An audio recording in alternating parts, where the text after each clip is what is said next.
Hello student, तो कैसे हो आप सभी। मैं आशा करता हूं कि क्लास 11th के हमारे सभी स्टूडेंट बहुत ही अच्छे होंगे। फिलहाल आप सभी को मैं सबसे पहले तो दिल से शुक्रिया, दिल से धन्यवाद आप सभी को देना चाहूंगा, क्योंकि आप सभी ने इतना प्यार और सपोर्ट दिखाया है, इसके लिए दिल से आप सभी को शुक्रिया। फिलहाल मैं आपको बता दूं कि आज हम पढ़ने वाले हैं क्लास 11th केमिस्ट्री का मोस्ट इंपॉर्टेंट परिभाषा। मैंने आपको कहा था कि आपको टोटल केमिस्ट्री से 45 इंपॉर्टेंट परिभाषा को तैयार करना है। 45 इंपॉर्टेंट क्या तैयार करना है, परिभाषा को तैयार करने हैं। तो जिसमें हमने एक पार्ट 1 वीडियो लाया था, जिसमें हमने 15 इंपॉर्टेंट परिभाषा को हमने करा दिया था। अब फिर हमने आप सभी से कहा था क्या कि पार्ट 2 अगर आप चाहते हैं तो पार्ट 2 के लिए आप हमें कमेंट कीजिएगा। फिलहाल मैंने वहां पे कहा था कि 51 स्टूडेंट भी कमेंट कर देते हैं तो मैं बिल्कुल लाने का प्रयास करूंगा। बट चलिए 51 तो नहीं, बट 40 प्लस स्टूडेंटों ने कमेंट कर दिए हैं आज तक, तो इसलिए मैं आज ये वीडियो लेकर आया हूं। तो फिलहाल मैं जब भी कहूं कि आप सभी को कमेंट करना है तो आप जरूर कमेंट करें, तभी हमें पता चलेगा कि हाँ आप सभी चाहते हैं इस वीडियो को लाने का, फिर हम लेकर आएंगे। अगर आप कमेंट नहीं करेंगे तो हम कैसे ले पाएंगे, समझ रहे हैं ना। तो ये बात है। इस वीडियो को लेट क्यों हम लेकर आ रहे हैं, क्योंकि आप सभी ने 51 स्टूडेंटों ने भी कमेंट नहीं किए, हजारों स्टूडेंट देखने के बावजूद भी, इसलिए लेट लगा। चलिए लेट सही, पर हम आ चुके हैं। आज किस वीडियो में 16 नंबर जो क्वेश्चन है इससे हम स्टार्ट करेंगे। अगर इससे पहले के क्वेश्चन को नहीं देखे हैं तो डिस्क्रिप्शन बॉक्स में एक लिंक मिल जाएगा, इंपॉर्टेंट परिभाषा, आपको इंपॉर्टेंट परिभाषा पार्ट 1 के नाम से एक लिंक मिलेगा, उस पर क्लिक करके आप अपनी पढ़ाई पार्ट 1 का कर सकते हैं। फिलहाल चलिए आगे के क्लास 11 केमिस्ट्री के इंपॉर्टेंट क्वेश्चन को देख लेते हैं। अगला है रासायनिक बंध। तो रासायनिक बंध क्या होता है इसको और समझ लेते हैं। तो यहाँ पे हमने परिभाषा सिंपल सा हमने आपको प्रोवाइड किया है, क्योंकि अभी कम समय है, सिंपल वाला तैयार कीजिए। परमाणुओं के अणुओं को जोड़ने वाले आकर्षण बल को ही रासायनिक बंध कहलाता है या रासायनिक बंध कहते हैं। मतलब परमाणुओं के अणुओं में जोड़ने की जो परमाणु है, मान लेते हैं ये हाइड्रोजन के परमाणु है, ये एक हाइड्रोजन के परमाणु है। जब दो हाइड्रोजन, ये दोनों हाइड्रोजन परमाणु जुड़ जा रहे हैं, जब दोनों हाइड्रोजन परमाणु जुड़कर H2O, मतलब ये क्या है, ये हमारा परमाणु है। और जब परमाणु क्या हो रहे हैं, जब परमाणु मिलकर अणु बना दे रहे हैं, तो इसी को जो इन दोनों के बीच, मतलब हाइड्रोजन के बीच H2 मतलब हाइड्रोजन के बीच यहां पे जो बंध बन रहा है, इसी को हम क्या कहेंगे, इसी को रासायनिक बंध कहते हैं। ठीक है ना। तो बाबू आपको समझ में आ गया कि परमाणुओं के मतलब परमाणुओं को अणुओं में जोड़ने की जो आकर्षण बल है उसी को हम रासायनिक बंध कहते हैं। क्योंकि जब आपस में ये जुड़ रहे हैं तो किसी न किसी बल के द्वारा ही तो आपस में जुड़ रहे होंगे ना, तो इसी को ही अब रासायनिक बंध कहते हैं। जो हाइड्रोजन के बीच जो बंध बनता है इसको हम रासायनिक बंध कहते हैं। अब याद रखिएगा रासायनिक बंध भी बहुत सारे प्रकार है, इसी का एक प्रकार है हाइड्रोजन बंध भी, तो उस पर हम आएंगे तो उस पर भी डिस्कस करेंगे। फिलहाल आप ये याद रखिएगा कि जब जब दो परमाणु आपस में जिस आकर्षण बल द्वारा आपस में जुड़ते हैं ना, उस आकर्षण बल को ही रासायनिक बंध कहते हैं। यहाँ पे देख लीजिए जैसे कि H2 है, जैसे कि NaCl है। अब जैसे कि यहाँ पे सोडियम है और क्लोरीन है, सोडियम पर प्लस होता है, Cl पर माइनस, जब ये दोनों आपस में जुड़ जाते हैं तो NaCl बनता है। तो देखिए ये क्या है, ये तो हमारा परमाणु है, और जब दो परमाणु आपस में मिलकर क्या बना दिए हैं, अणु का निर्माण कर दिए हैं। तो NaCl के बीच, Na और Cl के बीच जो ये बंध बना है, इसी बंध को हम रासायनिक बंध कहते हैं। क्लियर हो चुका है बात। चलिए जी, तो आशा करता हूं इतनी बात समझ के होंगे। अदरवाइज इसका महत्वपूर्ण क्या है, बिंदु क्या है, तो ये महत्वपूर्ण बिंदु आपको याद रखना है। सबसे पहली बात है कि यह सहसंयोजक मतलब यह संयोजक इलेक्ट्रॉनों के कारण होता है, संयोजक इलेक्ट्रॉनों के कारण होता है। ठीक है ना। दूसरी बात, अणुओं की स्थिरता बढ़ाता है, ये अणुओं की स्थिरता को, स्टेबिलिटी को बढ़ाता है। ठीक है। अच्छा, यह संयोजक इलेक्ट्रॉनों के कारण होता है, इसका मतलब आपने समझा। संयोजक इलेक्ट्रॉनों का कहने का मतलब है जैसे हाइड्रोजन के पास एक इलेक्ट्रॉन होता है, तो ये एक इलेक्ट्रॉन दिखा दिया हमने, ये हाइड्रोजन है तो इसका एक इलेक्ट्रॉन। हम जानते हैं कि हाइड्रोजन को अस्थाई स्थिरता होने के लिए, स्टेबिलिटी होने के लिए इसके पास 2 इलेक्ट्रॉनों का होना आवश्यक है। कितने इलेक्ट्रॉनों का? 2 इलेक्ट्रॉनों का होना आवश्यक है। इसलिए ये हाइड्रोजन इस हाइड्रोजन से क्रिया करता है, संयोग करता है, और जब संयोग करेगा, बंध करेगा, तो देखिए यहां से अब इस हाइड्रोजन के पास 2 इलेक्ट्रॉन आ गए, तो इसलिए ये अस्थाई हो जाएगा। और जब इसको जरूरत पड़ेगी तो ये वाला इससे अपना एक इलेक्ट्रॉन इससे ले लेगा, तो ये भी अस्थाई है। मतलब नहीं कहते हैं मुझे भी 1 रुपये की आवश्यकता है, मान लेते हैं मेरे पास 15 रुपए की आवश्यकता है, मेरे पास 10 रुपए है, एक और बंदा है उसके पास भी 10 ही रुपए है और उसको भी 15 चाहिए, तो 5 रुपए बीच में रख दिया गया है। जब तुमको जरूरत होगी, मतलब 10 है हमारे पास 10 है, उसके पास 10 है, तो ये हमको भी 15 चाहिए, उसको भी 15, बट तुरंत ऐसा नहीं कि मुझे जब चाहिए 15 रुपए तभी उसको चाहिए, ऐसा नहीं है, ठीक है ना। तो आपने कहा ठीक है बाबू 10 रुपया हमारे पास है, जब तुमको चाहिए 5 रुपये ले लेना तुम हमसे, और जब मुझे चाहिए होगा तब मैं तुमसे ले लूंगा। तो यही इसी को संयोग इलेक्ट्रॉन कहते हैं कि ये दोनों आपस में संयोग कर रहे हैं, आपस में जुड़ रहे हैं, इलेक्ट्रॉन आपस में जुड़ते हैं, समझ रहे हैं ना। तो ये ऐसा ही होता है यहाँ पे। मैं आशा करता हूँ दोनों पॉइंट्स आपको समझ में आ गए होंगे। इससे क्या होता है, अणुओं की स्थिरता बना रहता है, स्टेबिलिटी बना रहता है। स्क्रीनशॉट ले लीजिए। हाँ जी, चलिए, मैं आशा करता हूँ आपको समझ में आ गया होगा। मैं बता दूं, मुझे बहुत ही ज़्यादा सर्दी हो गया है, मैं बोल रहा हूँ ना, मेरे सांस फूल रहा है, इसलिए कि मेरा थोड़ा सा नाक जो है जाम हो टाइप से, हम कहते हैं ना नाक बंधा हुआ है, उस टाइप का हुआ है। वो हुआ ये है कि मैं पर डे सुबह में उठता था और शावर से नहा लेते थे, और वहाँ पे क्या होता है कि मोस्टली ठंडी का दिन है तो बहुत ही ज़्यादा सुबह में बहुत ही ठंडा पानी था, और उसी तरीके से हम रेगुलर नहा लिए हैं और उसके वजह से मुझे लग रहा है कि ये हो चुका है। चलिए कोई नहीं, पढ़ाएंगे जी, पढ़ाएंगे। मेरा पूरा विश्वास है कि जो स्टूडेंट सीरियस है उनको एक अच्छा नंबर दिलाना, और इसके लिए हमसे जितना हो सकेगा हम मेहनत करेंगे जी। आपके ऊपर क्या है, आप मेहनत करना चाहते हैं या नहीं, ये मैं आपके ऊपर छोड़ता हूं, ठीक है ना। चलिए जी, दूसरा हमारा इंपॉर्टेंट जो क्वेश्चन आता है, दूसरा हमारा सेकेंड इंपॉर्टेंट क्वेश्चन आता है, ये हम देख लेते हैं कि संयोजक, सहसंयोजक बंध क्या होता है।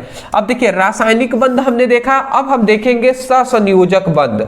अब हम देखेंगे क्या, सहसंयोजक बंध क्या होता है।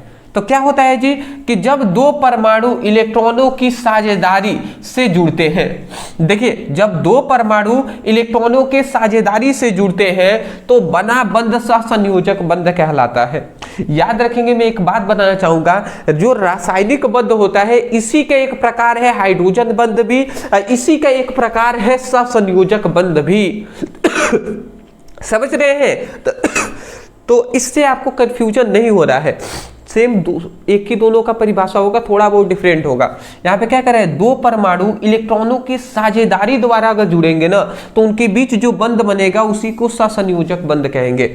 जैसे कि यहाँ पे H2O है, जैसे कि CH4 है। अगर हम एग्जाम्पल से समझाएं, जैसे देखिए H2O है तो यहाँ पे ये हमारा ऑक्सीजन है, यहाँ पे एक हाइड्रोजन है, यहाँ पे एक हाइड्रोजन है। ये हाइड्रोजन इस तरीके से जुड़ेंगे। कैसे जुड़ेंगे समझिएगा। ऑक्सीजन के अंतिम कक्षा में कितने इलेक्ट्रॉन होते हैं, 6 इलेक्ट्रॉन होते हैं। तो 2 यहाँ पे, 2 यहाँ पे, 1 इलेक्ट्रॉन यहाँ पे, 1 इलेक्ट्रॉन यहाँ पे। तो देखिए 2, 2, 4, 5, 1, 6 इलेक्ट्रॉन हमने दिखा दिया। हाइड्रोजन के पास 1 ही इलेक्ट्रॉन होता है तो ये हमने यहाँ पे दिखा दिया।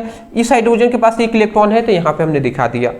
अब चाहते हैं ये तीनों परमाणु स्टेबिलिटी होना, स्थायित्व होना, तो ये क्या करता है, ये हाइड्रोजन ऑक्सीजन से क्या करता है, साझेदारी करता है। इलेक्ट्रॉनों का क्या करेगा, साझेदारी करेगा। तो अगर साझेदारी करेगा तो ये अपना 1 इलेक्ट्रॉन, ऑक्सीजन से कहा कि हमें आवश्यकता है 1 इलेक्ट्रॉन की, तो ऑक्सीजन हाइड्रोजन संयोग कर लिए, साझेदारी कर लिए। तो ऑक्सीजन ने कहा कि जब तुमको चाहिए तो तुम ले लेना, और जब मुझे चाहिए तो मुझे दे देना अपना 1 इलेक्ट्रॉन, इस तरीके से। फिर ये भी हाइड्रोजन इसी तरीके से साझेदारी कर लिया। तो देखिए, एक ऑक्सीजन का ले लिया, एक अपने पास 2 है, हाइड्रोजन को चाहिए 2 इलेक्ट्रॉन, इसलिए ये अस्थायित्व हो गए। ऑक्सीजन को चाहिए 8 इलेक्ट्रॉन, तो 2, 2, 4 और 2, 6 तो इसके पास है, इससे 1-1 इलेक्ट्रॉन ले लेगा। तो अगर इस तरीके से ये लेता है तो इस तरीके से ऑक्सीजन के पास भी 8 इलेक्ट्रॉन हो गए। देख लीजिए, 2, 2, 4, 5, 6, 7, 8 इलेक्ट्रॉन ऑक्सीजन के पास हो गए। हाइड्रोजन को 2 चाहिए था, इसके पास भी 2 हो गए। हाइड्रोजन के पास 2 चाहिए था, 2 हो गए। तो तो इसलिए ये अस्थायित्व हो गई, स्टेबिलिटी हो गई, इसलिए H2O बनता है। अब हाइड्रोजन और ऑक्सीजन के बीच, इनके बीच जो हाइड्रोजन और ऑक्सीजन के बीच ये जो बंध बना हुआ है, इसी बंध को हम सहसंयोजक बंध कहेंगे। सहसंयोजक बंध कहते हैं। ठीक है बाबू, समझ में आ गया आपको। जैसे CH4 है तो ये C है, अब 4 हाइड्रोजन है तो एक हाइड्रोजन यहाँ पे, एक हाइड्रोजन यहाँ पे, एक हाइड्रोजन यहाँ पे, एक हाइड्रोजन यहाँ पे। तो यहाँ पे ये जो बीच में ये जो बंध बन रहा है, इसी को हम सहसंयोजक बंध कहते हैं। इसमें भी वैसे ही इलेक्ट्रॉनों की साझेदारी हुआ है। ठीक है ना। अब कैसे हुआ, ज्यादा हम डीप में जाएंगे तो बहुत दिक्कत होगा, नहीं तो आप ले जाना चाहें तो लिए जा सकते हैं। 1 2 3 4, इसके पास कार्बन के पास 4 हाइड्रोजन होते हैं, इसके पास सभी के पास हाइड्रोजन के पास एक एक इलेक्ट्रॉन। अब इसको चाहिए कार्बन को 8, तो ये चारों से 4 तो इसके पास है, चारों से एक एक इलेक्ट्रॉन लेकर 8 ये हो जाएगा, ये टाई हो जाएगा। फिर ये दोनों एक एक इलेक्ट्रॉन की साझेदारी कर लेंगे। फिलहाल मैं कहूंगा ना, उतना डीप में जाने की आवश्यकता नहीं है दोस्त, बिल्कुल भी नहीं है। आपको क्या करना है, परिभाषा समझ गए ना, कि जब यहाँ पे क्या कहा कि जब 2 परमाणुओं इलेक्ट्रॉनों की साझेदारी करते हैं, साझा करते हैं, तो जो बनने वाला बंध होता है उसी को सहसंयोजक बंध कहते हैं। जैसे 2 एग्जाम्पल आप बता देंगे, जरूरी नहीं कि आप फिगर से समझाएं। ठीक है ना। महत्वपूर्ण पॉइंट्स क्या है ये आप याद रखिएगा। तो सबसे पहला कि यह अधातुओं के बीच बनता है, जितने अधातु हैं उनके बीच लगभग यही बंध बनता है। इससे इलेक्ट्रॉनों का स्थानांतरण नहीं होता है। इलेक्ट्रॉन एक जगह से दूसरे जगह जाते नहीं है, बस साझेदारी कर लेते हैं कि आवश्यकता होगी तो आप हमें दे दीजिएगा। ठीक है ना, ये बातें हो गई। स्टेबिलिटी मिल जाती है कि चलिए मुझे जरूरत पड़ेगा तो ले लेंगे, भले ही दिया नहीं बट स्टेबिलिटी तो है, स्थायित्व है ना कि वो दे देगा हमें, ये चीजें हैं। समझ के होंगे, स्क्रीनशॉट। ठीक है ना। चलिए जी, नेक्स्ट अगला हमारा आता है लुईस संरचना।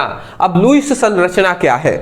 लुईस संरचना बहुत ही सिंपल है, अगर आप समझना चाहे तो। देखिए मैं क्या आपको कह रहा हूं, लुईस संरचना का यहाँ पे मतलब ये है, लुईस संरचना का मतलब क्या है कि अणुओं में उपस्थित सहसंयोजक इलेक्ट्रॉनों को बिंदुओं द्वारा दर्शाने की विधि को लुईस संरचना कहते हैं।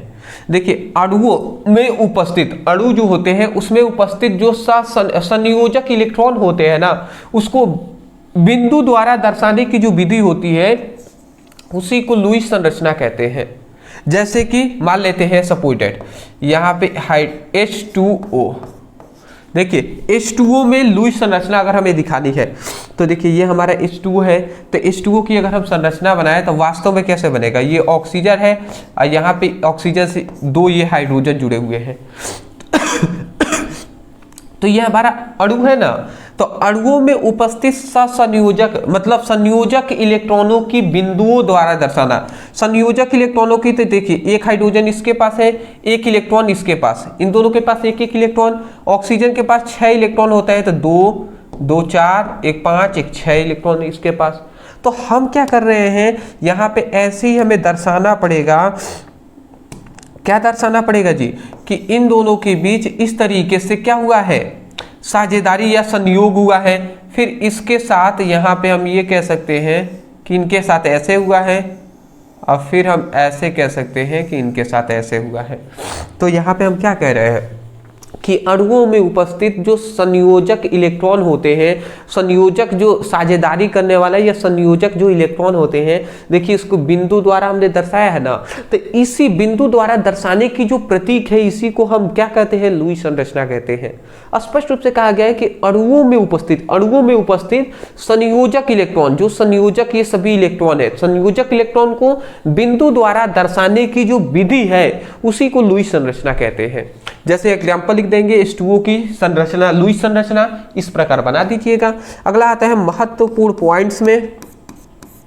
महत्वपूर्ण बिंदु क्या है कि यह ऑक्टेट नियम पर आधारित होता है। क्या होता है? ऑक्टेट जो नियम होता है उस पर आधारित होता है। अब बंधित व एकल इलेक्ट्रॉन स्पष्ट दिखाई देते हैं। सबसे पहले ये अष्टक मतलब ऑक्टेट मतलब क्या है? अष्टक जो नियम है न्यूलैंड का अष्टक नियम, उस पर ये आधारित होता है। दूसरी बात, बंधित और एकल इलेक्ट्रॉन स्पष्ट दिखाई देते हैं। जो बंद बनाने वाले इलेक्ट्रॉन है वो स्पष्ट रूप से हमें दिखाई देते हैं और दिखाई दे भी रहा है। समझ के होंगे स्क्रीनशॉट। हाँ जी, चलिए फटाफट हम आगे बढ़ेंगे। आज जितना हो सकेगा हम लगभग उन सभी को देखने का प्रयास करेंगे। युग्मित इलेक्ट्रॉन क्या है? अब देखिए यहां पे हमसे कह दिया युग्मित इलेक्ट्रॉन, देख लेते हैं जी। सॉरी, युग्मित इलेक्ट्रॉन, तो यहाँ पे युग्मित इलेक्ट्रॉन का मतलब क्या होता है? वह इलेक्ट्रॉन जिसकी जोड़ी नहीं बनी हो उसे युग्मित इलेक्ट्रॉन कहलाता है। मतलब वह इलेक्ट्रॉन जिसका जोड़ा नहीं बना हो, जोड़ी नहीं बना हो, उसे युग्मित इलेक्ट्रॉन कहते हैं। जैसे O2 अणु, ठीक है ना, जैसे कि O2 अणु है, जैसे ऑक्सीजन है, ठीक है ना, तो ऑक्सीजन का 8 होता है, तो 1s2 2s2 और 2p4, ठीक है ना। और O2 है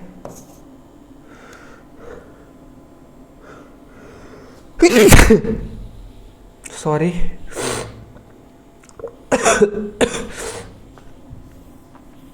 अच्छा, एक हम सिंपल सा आपको बता दे रहे हैं।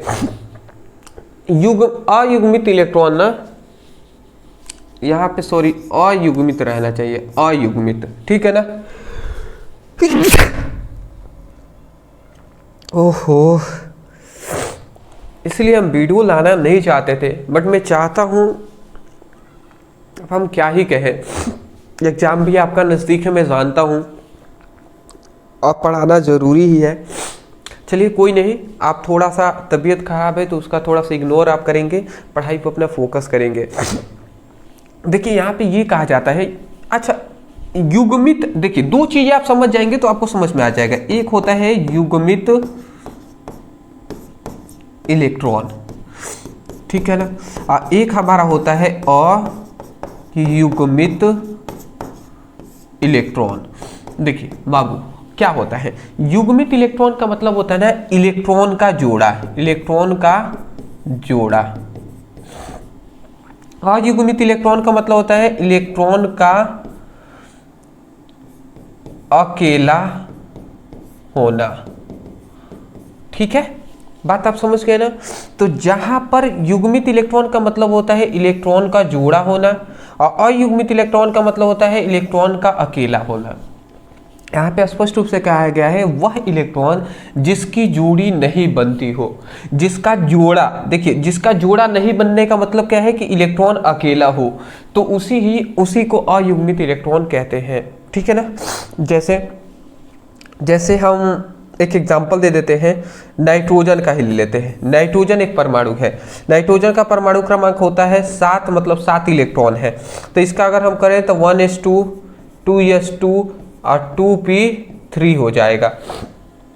तो अगर हम इसको कहें तो देख लीजिए तो यहाँ पे, या हम एक काम कर लेते हैं, इसमें भी है बट हम फिलहाल मैं चाहता हूं ना स्टेबिलिटी से बैठ जाए। जैसे कि मैं आपको समझा दूं, ऑक्सीजन का ही हमने लिया है ना, तो ऑक्सीजन का ही हम ले लेते हैं।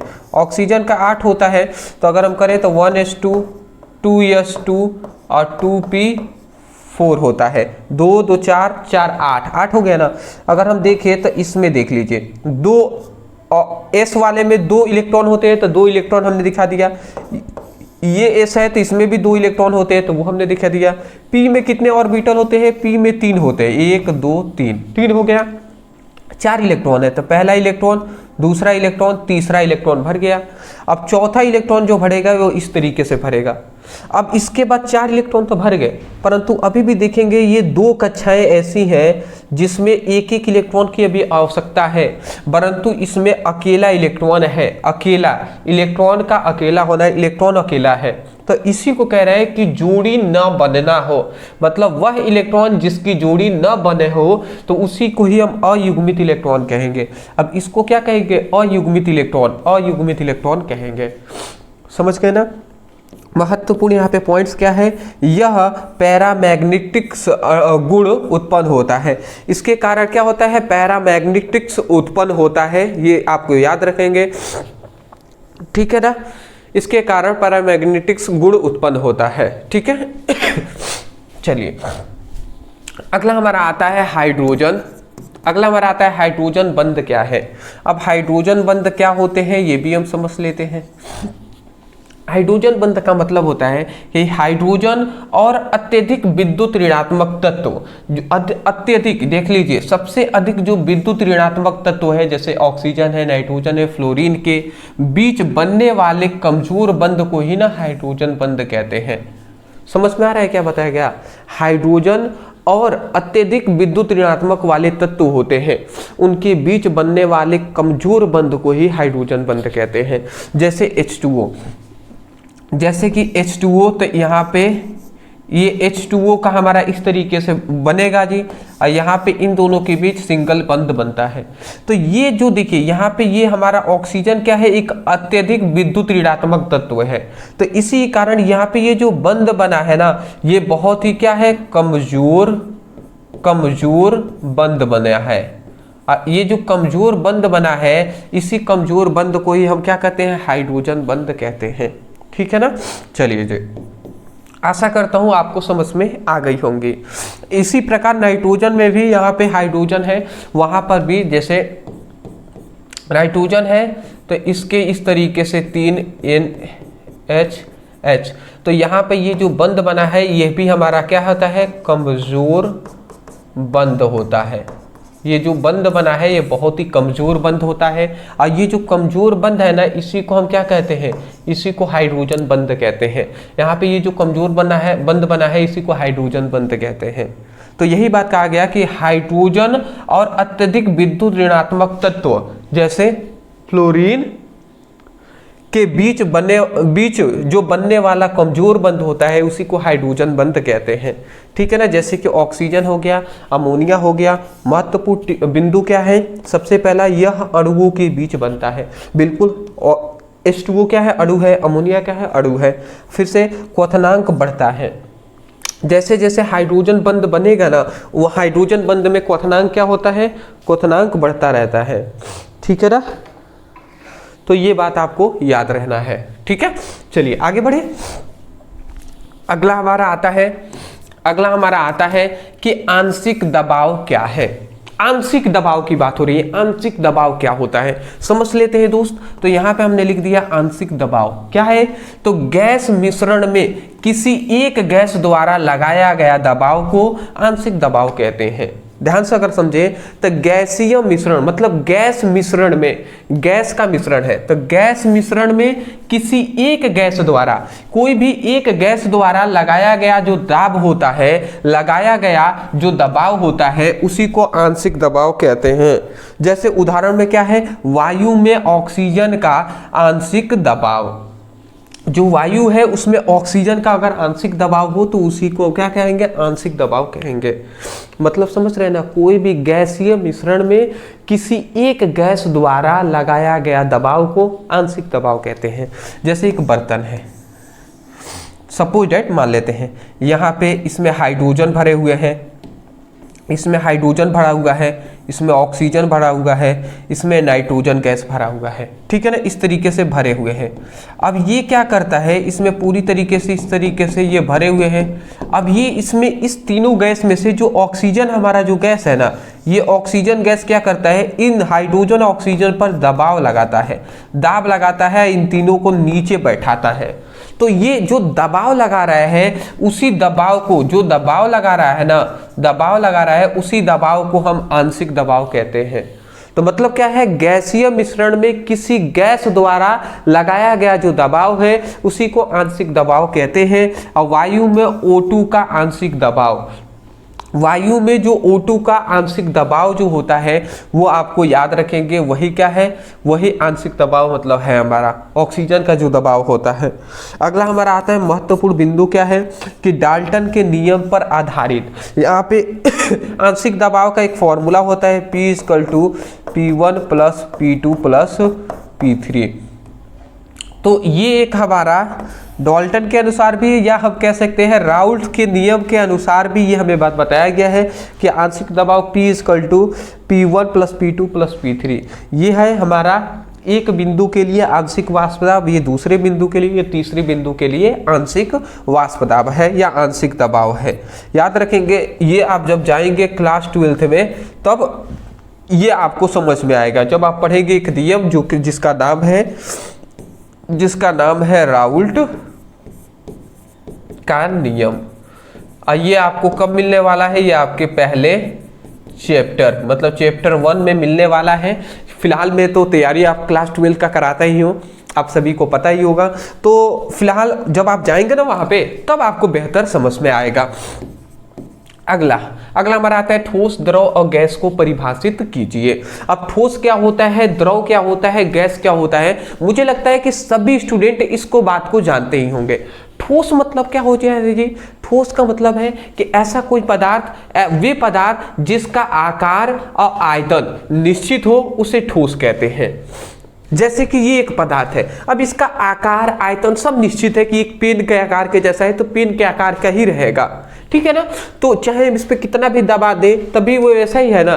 तो वे पदार्थ जिसका आकार और आयतन निश्चित होगा उसे हम क्या कहेंगे, ठोस कहेंगे। जैसे कि पत्थर, ठीक है, जैसे कि लकड़ी हो गया, जैसे कि टेबल हो गया, जैसे मोबाइल हो गया, जैसे कि हमारा बोर्ड हो गया, ये सब क्या है, ठोस पदार्थ है। अगला आता है द्रव। द्रव का मतलब क्या होता है जी, द्रव का मतलब वे पदार्थ जिसका आयतन निश्चित हो परंतु आकार अनिश्चित हो उसे हम द्रव कहते हैं। और द्रव मतलब जैसे कि पानी, जैसे कि शराब, जैसे कि तेल, ये सभी क्या है, हमारा द्रव है। मैं ज़्यादा डिटेल में नहीं जाऊंगा क्योंकि ये सब बेसिक बात है, ये सब आप पढ़ के आए हुए हैं 9th में भी, ठीक है ना। अगला बार आता है गैस। गैस क्या होता है, तो वे पदार्थ जिनका न तो आकार निश्चित होता है और ना ही आयतन होता है निश्चित, उसे हम गैस कहते हैं। जैसे कि हवा, अब इसको जिस बर्तन में आप रखेंगे उसका ही आकार और आयतन ले लेगा। जैसे एक छोटा सा सिलेंडर में आप रखेंगे तो छोटे सिलेंडर का आकार लेगा, एक बड़े से सिलेंडर में रखेंगे तो बड़े सिलेंडर में भी आकार ले लेगा। तो ना तो आकार निश्चित होता है ना ही आयतन निश्चित होता है, तो उसी को क्या कहते हैं, गैस कहते हैं, ठीक है। आशा करता हूं आपको समझ में आ गई होगी। स्क्रीनशॉट, आगे बढ़ेंगे हम, फटाफट स्क्रीनशॉट ले लीजिए। अच्छी बात है, कितनी अच्छी बात है, स्टूडेंट सीरियस होकर पढ़ाई कर रहे हैं, कितनी अच्छी बात है। जब स्टूडेंट पढ़ते हैं ना, सीरियस होकर पढ़ते हैं तो अच्छा लगता है हमें भी पढ़ाने में। तो यही तो चाहिए हमें, यही तो चाहिए कि आप सभी कंसिस्टेंट पढ़ाई करें। अब मैं चाहता हूं कि आपको रेगुलर क्लासेस मिले, बस शर्तें आप सभी उतना सपोर्ट करिए। मैं चाहता हूं कि आपका एग्जाम जल्दी स्टार्ट होने वाला है, उससे पहले हम आपकी फिजिक्स केमिस्ट्री को लगभग टॉपिक करा दें हम, ठीक है ना। चलिए, ऊष्मागतिकी क्या होता है, ऊष्मागतिकी, तो ऊष्मागतिकी क्या होता है, ऊष्मा और कार्य और ऊर्जा के पारस्परिक संबंध का अध्ययन करना ही क्या कहलाता है, ऊष्मागतिकी कहलाता है। मतलब समझ गए ना कि ऊष्मा का, कार्य का और ऊर्जा का, ठीक है ना, इन तीनों का परस्पर एक साथ मतलब स्टडी करना ही, अध्ययन करना ही क्या कहलाता है, अध्ययन करना ही क्या कहलाता है, ऊष्मागतिकी कहलाता है, ठीक है ना। तो ऊष्मा, कार्य और ऊर्जा का पारस्परिक अध्ययन करना ही ऊष्मागतिकी कहलाता है, जिसका हम एग्जांपल ले सकते हैं हीटर इंजन, ठीक है ना। महत्वपूर्ण बिंदु क्या है? ऊर्जा संरक्षण का नियम पर आधारित। अब ये क्या है? महत्वपूर्ण बिंदु है, ये ऊष्मागतिकी जो है ना, ऊर्जा संरक्षण के नियम पर आधारित होता है। जिस प्रकार ऊर्जा को न तो नष्ट कर सकते हैं ना ही उत्पन्न कर सकते हैं, बल्कि एक रूप से दूसरे रूप में बदला जा सकता है, उसी प्रकार ऊष्मा को भी ना तो हम नष्ट करेंगे और ना ही उत्पन्न कर सकते हैं, बल्कि एक रूप से दूसरे रूप में चेंज होता है, ट्रांसफॉर्म होता है, बदलता है जी। ठीक है, चलिए जी, आशा करता हूं सभी को स्क्रीनशॉट लेते हुए, नोट डाउन करते हुए आप सभी चल रहे होंगे। अगला हमारा आता है 24 नंबर। हमारा क्वेश्चन क्या कह रहा है कि आंतरिक ऊर्जा क्या है दोस्त। अब आंतरिक ऊर्जा बाबू समझ लेते हैं क्या है, किसे कहते हैं आंतरिक ऊर्जा। आंतरिक ऊर्जा तो किसी प्रणाली के अणुओं की कुल गतिज और स्थितिज ऊर्जा को आंतरिक ऊर्जा कहते हैं। मतलब समझ में आया? हमने कहा कि कोई भी प्रणाली है, कोई भी सिस्टम है, कोई भी हमारे पास सिस्टम है, कोई भी सिस्टम है, तो किसी सिस्टम के अणुओं की कुल गतिज ऊर्जा और स्थितिज ऊर्जा का जो स्थितिज ऊर्जा को ही आंतरिक ऊर्जा कहते हैं। मतलब यहां पे हम ये कह रहे हैं कोई भी सिस्टम है यहां पे हम ये कह रहे हैं कोई भी सिस्टम है, तो किसी सिस्टम में किसी सिस्टम के जो अणु होते हैं, तो अणुओं की क्या होगा? एक तो होगा अणुओं की, या तो एक होगा अणुओं की गतिज ऊर्जा, एक होगा गतिज ऊर्जा और दूसरा हो हमारा स्थितिज ऊर्जा। तो अणुओं की गतिज ऊर्जा और स्थितिज ऊर्जा को ही हम क्या कहते हैं? स्थितिज ऊर्जा को ही आंतरिक ऊर्जा कहते हैं। मतलब किसी प्रणाली में अणुओं की गतिज ऊर्जा और स्थितिज ऊर्जा को ही क्या कहते हैं? हम कहते हैं आंतरिक ऊर्जा। आंतरिक ऊर्जा कहते हैं। क्या कहते हैं जी? आंतरिक ऊर्जा कहते हैं। और उदाहरण क्या है? तो उदाहरण में याद रखेंगे गर्म गैस है। महत्वपूर्ण इसका बिंदु क्या है? तो प्रतीक इसको U से प्रदर्शित करते हैं। ठीक है ना, इसको किससे? U से प्रदर्शित करते हैं। स्क्रीनशॉट। चलिए अगला हमारा आता है कार्य और ऊष्मा क्या है। अब कार्य क्या होता है, ऊष्मा क्या होता है, समझ लेते हैं दोस्त। तो देख लीजिए, कार्य किसी वस्तु पर लगाया गया बल और वस्तु के विस्थापन के गुणनफल को क्या कहते हैं? कार्य कहते हैं। समझ रहे हैं? कोई भी वस्तु है तो उस पर लगाया गया बल और उसके विस्थापन के गुणनफल को कार्य कहते हैं। क्योंकि कार्य का एक फॉर्मूला होता है, कार्य बराबर होता है बल गुणे विस्थापन। ठीक है, कार्य बराबर क्या होता है जी? कार्य बराबर होता है बल गुणे विस्थापन। तो ये बात आप याद रखेंगे।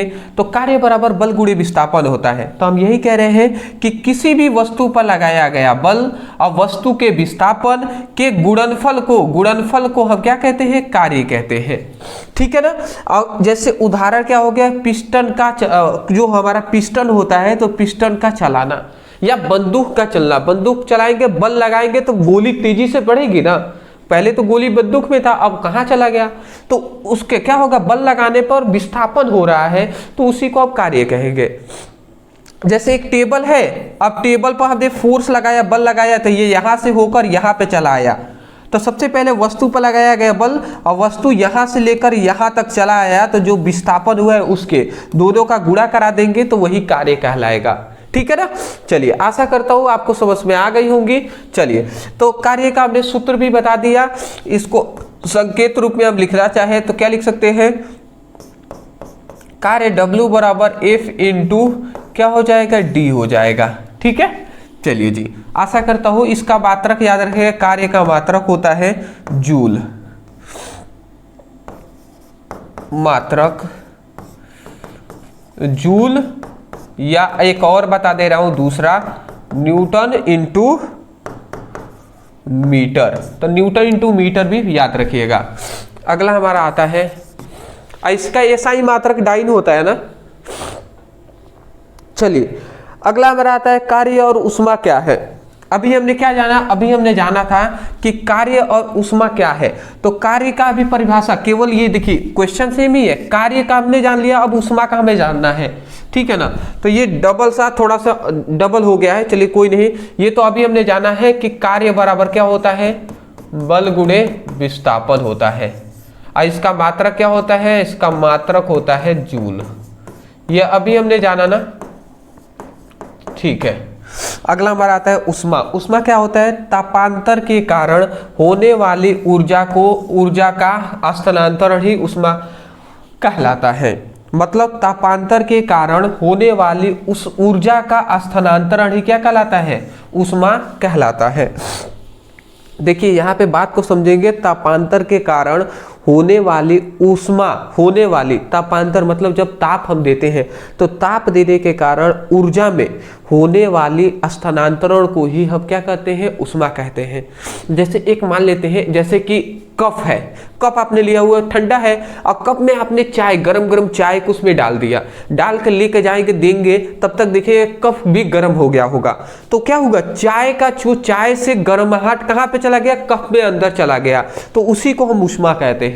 तो वही उदाहरण में हमने क्या लिखा है, गर्म चाय से कप गर्म होना, गर्म चाय जो है उससे कप का गर्म होना, ये क्या है, ऊष्मा कहलाता है।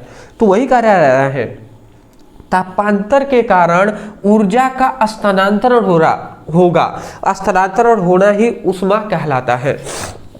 देखिए थोड़ा सा मुझे सर्दी हुआ है, ठीक है ना, थोड़ा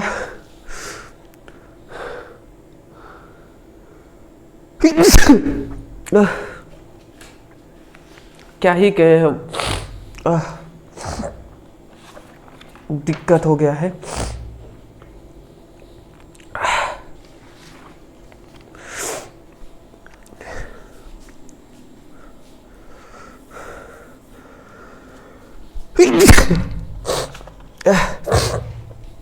चलिए कोई नहीं जी, इसका सूत्र होता है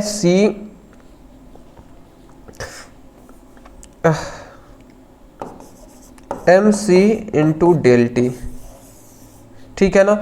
जहां पर ये Q क्या है, तो Q याद रखेंगे, Q है ऊष्मा, यहाँ पे M क्या है, तो M है यहाँ पे हमारा द्रव्यमान, जहां पर ये हमारा C क्या है, तो यहाँ पे C है हमारा विशिष्ट ऊष्मा,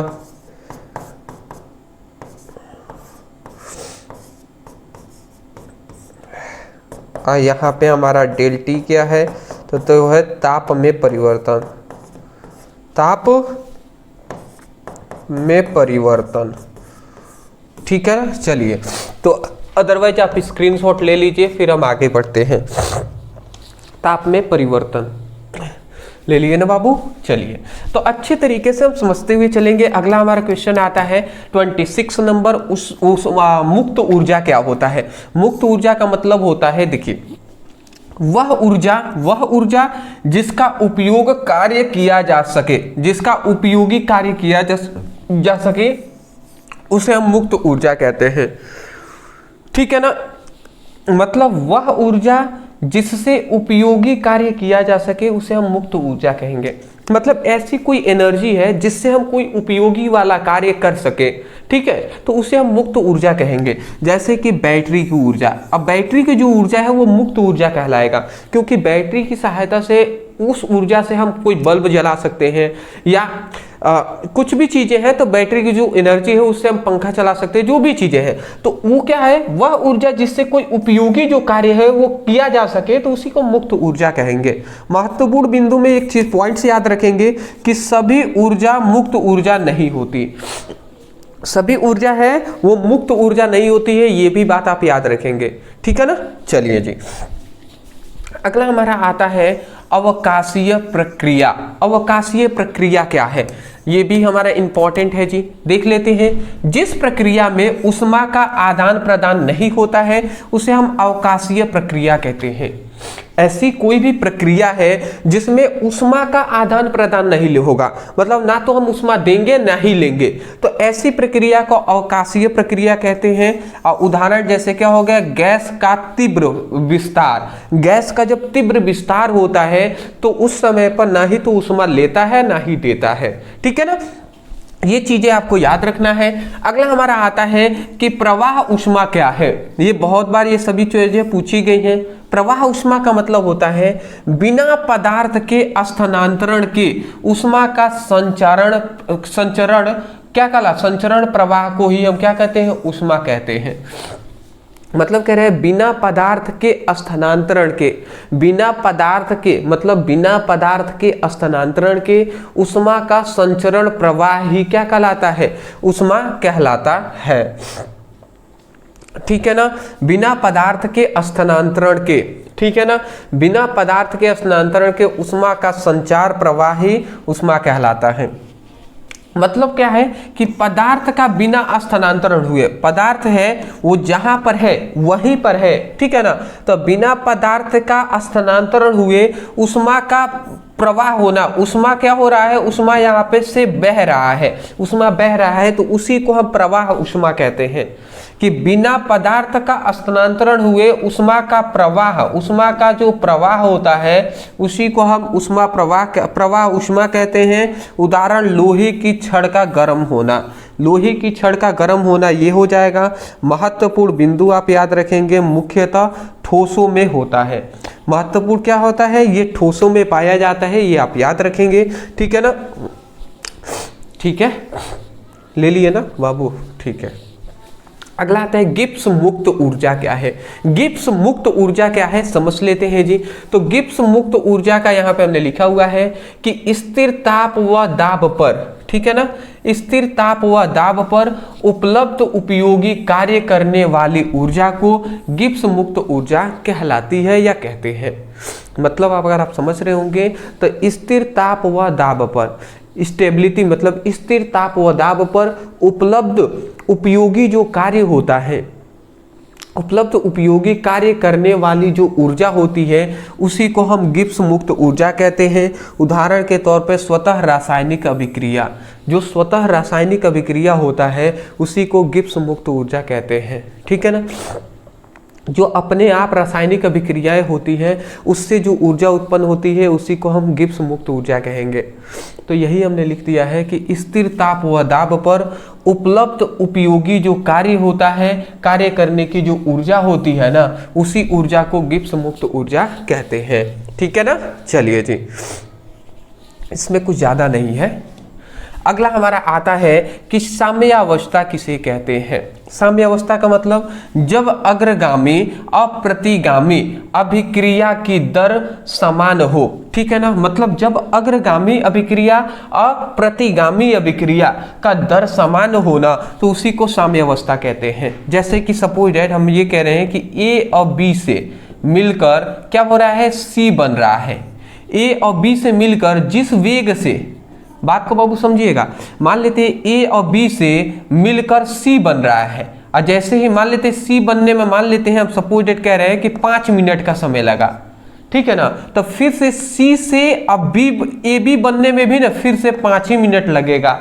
तो मतलब क्या है, अग्रगामी अभिक्रिया और पश्चिगामी अभिक्रिया दोनों का जो दर है ना, दर मतलब वही वेग, दोनों का वेग है वो समान है ना। दर मतलब इसका वेग या हम समय कह सकते हैं समान है, तो उसी को साम्यावस्था कहते हैं। उदाहरण के तौर पर अभिक्रिया चलती रहती है, याद रखेंगे साम्यावस्था में अभिक्रिया रुकती नहीं है। ए बी से सी बी बना, जैसे ही सी बनने वाला होगा तब तक यहाँ से फिर से ए बी बनना स्टार्ट हो जाएगा। तो ये अभिक्रिया निरंतर चलती रहती है, कभी भी समाप्त नहीं होता है। और क्या होता है, सांद्रता स्थिर रहती है, जो सांद्रता होता है वो स्थिर रहता है, ये भी बात याद रखेंगे। तो अभी तक हमने क्या देखा, 45 इंपॉर्टेंट हमने परिभाषा में से हमने 30 और देख लिए, 30 आज देख लिए। अब क्या और बचे हुए, और हमारे 15 बचे हुए हैं। अब आप सोच रहे हो सर 15 कैसे होगा, तो ये मैं बता दे रहा हूं बाबू। अगर आप सभी चाहते हैं कि इसका पार्ट 3 आ जाए तो आप चलिए अभी से आप कमेंट कर दीजिएगा। क्या आपको कमेंट करना है, मैं बता दे रहा हूं, केमिस्ट्री, यही आपको सेम टू सेम लिखना है। केमिस्ट्री इंपॉर्टेंट परिभाषा पार्ट 3 लाइए, ठीक है ना। चलिए बाबू, तो इतना आपको, आप सभी को लिखकर आप सभी हमें कमेंट करिएगा। हाँ जी, चलिए इसको अब हम दे देते हैं। अब से अभी से आप ध्यान रखिएगा, 51 कमेंट चाहिए हमें, 51 स्टूडेंटों का कमेंट चाहिए। अब ये नहीं कि आप ही एक ही बार आप 4-5 हाली कर दे, तो ये अच्छी बात नहीं है। एक बार प्रत्येक स्टूडेंट को कहूंगा कि एक ही बार एक ही स्टूडेंट कमेंट करेंगे, ऐसा नहीं कि बार बार आप कमेंट करिए, ये अच्छी बात नहीं है, ठीक है ना। बात आप समझ गए होंगे। सीरियस स्टूडेंट है, गंभीर स्टूडेंट है आप, तो आप सीरियस होकर पढ़ाई कीजिएगा। आप कमेंट अपना करके, अपना कर्तव्य करके आप फिर से चले जाइएगा। अदरवाइज चैनल पे नहीं होंगे, आपको हमारा पढ़ाया हुआ समझ में आ रहा है, अच्छा लगता है, तब चैनल को सब्सक्राइब कीजिएगा, सपोर्ट कीजिएगा, हौसला अफजाई कीजिएगा और इस वीडियो को सभी स्टूडेंटों के पास शेयर कीजिएगा।